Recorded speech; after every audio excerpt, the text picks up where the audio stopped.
Delhi coaching centre में हुए हादसे के बाद 3 लोगों की मौत हो जाने के मामले में सड़क से संसद तक संग्राम मचा हुआ है।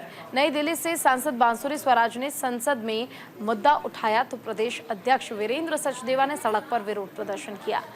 इस मुद्दे पर हमारे सहयोगी आनंद कुमार सिंह ने बीजेपी सांसद योगेंद्र चंदौलिया से खास बातचीत की। सुनिए। ओल्ड राजेंद्र नगर में हुए हादसे के बाद दिल्ली बीजेपी अब प्रोटेस्ट कर रही है। दरअसल ये प्रोटेस्ट आंध्रा स्कूल से आम आदमी पार्टी के ऑफिस तक होगा और आप देख सकते हैं सैकड़ों की संख्या में बीजेपी कार्यकर्ता आंध्रा स्कूल के सामने इकट्ठे हुए हैं, जहां इसके बाद सीधे वो आम आदमी पार्टी के ऑफिस जाएंगे। दरअसल इस प्रोटेस्ट को देखते हुए बीजेपी कार्यकर्ता समेत तमाम बड़े नेता, जिसमें कई सांसद आए हुए हैं, ये बात करते हैं योगेंद्र चंदौलिया जी से, जो कि खुद सांसद हैं और खुद कहीं आप सांसद हैं दिल्ली से। दिल्ली में आपने देखा कई वादे किए थे आम आदमी पार्टी ने, जिसमें यह कहा था कि पानी नहीं भरेगा, जल भराव नहीं होगा। उसके बाद कितने हादसे हो गए, कईयों को अपनी जान तक गंवानी पड़ी है। देखिए, परसों रात को जिसको ये हादसा कह रहे हैं 3 स्टूडेंट का, वो हादसा नहीं है, वो हत्या है। केवल 3 नहीं है, 2 बच्चे 29 जून को अंडरपास मेट्रो का सिरसपुर के अंदर अंडरपास के अंदर डूबने से, करंट लगने से मृत्यु हुई। 2 बच्चों की मौत पानी में डूबने से उस्मानपुर में हुई। एक व्यक्ति की मृत्यु पटेल नगर में, वो भी कोचिंग का स्टूडेंट था, उसकी करंट लगने से पानी के कारण मृत्यु हुई।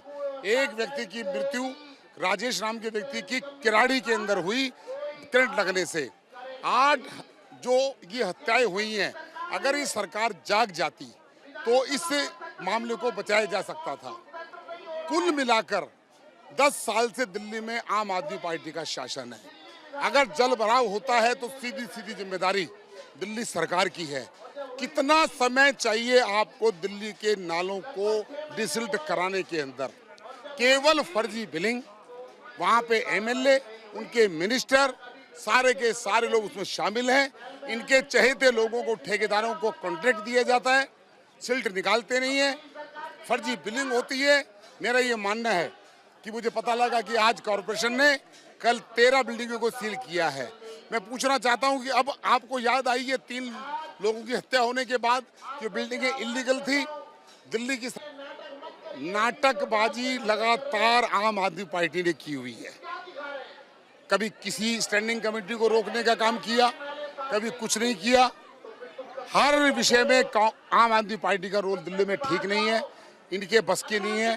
केवल ये तो बैठकर वहां पर रात को दुर्गेश पाठक बैठते हैं, मेयर बैठती हैं और नेता बैठते हैं, अधिकारी को बुलाकर जेब गरम की जाती है। इनका मात्र उद्देश्य दिल्ली की सेवा करने का नहीं है, क्योंकि 10 साल का शासन के अंदर अगर बरसात का पानी भरता है तो उस सरकार को तो 1 मिनट भी सत्ता में रहने का अधिकार ही नहीं है।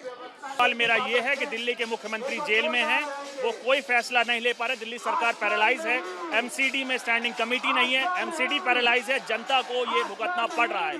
सड़क से लेके पानी तक पर संग्राम हो, पानी नहीं था, बिजली नहीं है और अब पॉल्यूशन कुछ दिनों में आने पड़ रहा है। कब तक ये रिजाइन करेंगे, क्या लगता है? देखिए, केजरीवाल जी का जिस प्रकार का डीएनए है, वो रिजाइन नहीं करेंगे। कितने बड़े बड़े काम दिल्ली सरकार के हैं, कैबिनेट की कोई बैठक नहीं होती। जब कैबिनेट की बैठक ही नहीं होगी तो काम कैसे होगा? कौन अप्रूवल देगा? कैबिनेट के बहुत सारे फैसले हैं। मेरा ये कहना है कि दिल्ली की जनता को, आम आदमी पार्टी को समझ लेना चाहिए कि जेल में रहकर सरकार चलाना नामुमकिन है। बाहर आए या अपने किसी व्यक्ति को, अपनी पत्नी को बनाए, कोई निर्णय लेने वाला तो हो, लेकिन मुझे नहीं लगता इनके पास कोई विजन है। 10 साल में ये एक्सपोज हो गए हैं और एक्सपोज होने के कारण एलजी साहब को और राष्ट्रपति महोदय जी को, इनकी दोनों सरकारों को भंग कर देना चाहिए और एलजी शासन लगा देना चाहिए। क्या पत्र? ये थे बीजेपी सांसद योगेंद्र चंदौलिया। लेकिन दिल्ली का आलम कुछ इस कदर है कि दिल्ली के मुख्यमंत्री अरविंद केजरीवाल कोई फैसला नहीं ले सकते, एमसीडी में स्टैंडिंग कमेटी नहीं है, जिसके चलते बड़े फैसले नहीं हो सकते, तो सरकार पैरालाइज है, एमसीडी पैरालाइज है। और यही कारण है कि तमाम चीजें, चाहे पानी की समस्या देखी गई है और चाहे स्कूल की समस्या देखी हो, कई समस्या सामने आ रही है। अब फैसला आपके हाथ में है। कैमरामैन भूषण कुमार के साथ आनंद कुमार सिंह, न्यूज इंडिया, दिल्ली।